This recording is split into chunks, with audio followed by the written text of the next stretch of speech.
You ask, we answer. Our social media friends sent in questions about the coronavirus. My colleague Mike Walter posed them to Dr. Arnold Monto, Professor of Epidemiology at the University of Michigan School of Public Health. First, he asked if a person could get a double infection from the two strains of the virus called LNS. We really don't know a whole lot about cross immunity. Most people think, and this becomes an issue in terms of vaccine development. If you make a vaccine to one, does it cross protect against the other? The consensus right now is the differences are small. It won't make a difference. If you're protected, you're protected. Let me ask you about the LNS strain. Do they present differently? Not that we know of. And the problem is, to go to other viral infections, we have two kinds of RSV, respiratory syncytial virus, and we've never figured out over maybe 30 years whether there are differences. If you have a large enough series of cases, you might see differences, but it's nothing like saying Italy took off because of one type and Japan hasn't as yet taken off because of another type. Imran asks a question, we've heard a lot of. Is the warmer weather going to have any impact on the virus? Well, we hope so, but we have no expectations. We do have seasonal coronaviruses, viruses of the coronavirus family that cause common colds, and they mainly occur right now and end their prevalence in April, May.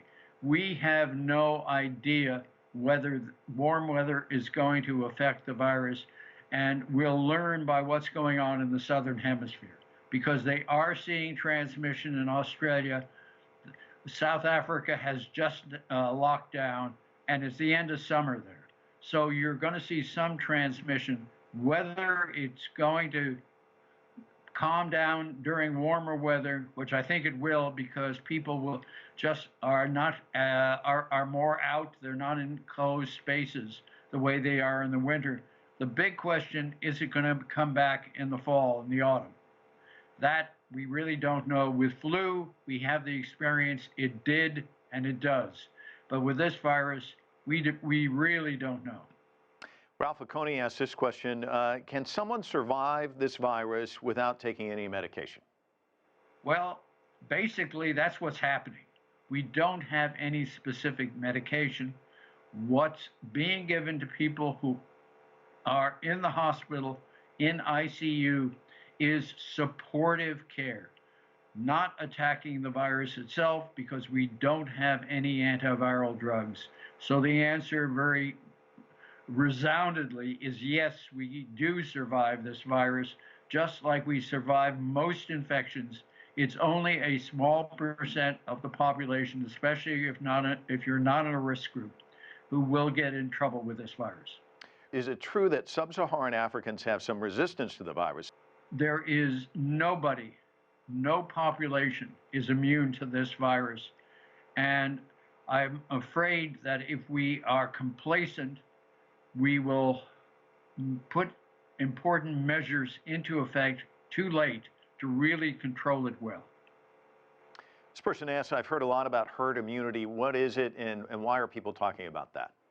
Well, herd immunity means immunity in the entire population. How do we control measles?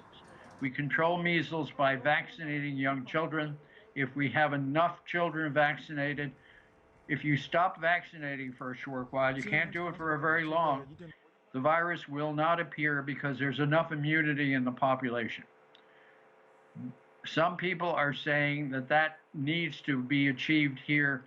I think evidence that we have so far, and we're doing studies in our community here in Michigan, suggests that there hasn't been a lot of this virus around. And if you see an effect, it's not because of immunity building up in the population. That's something we worry about long term. If we have a virus that's hanging around, I don't think it's an issue right now.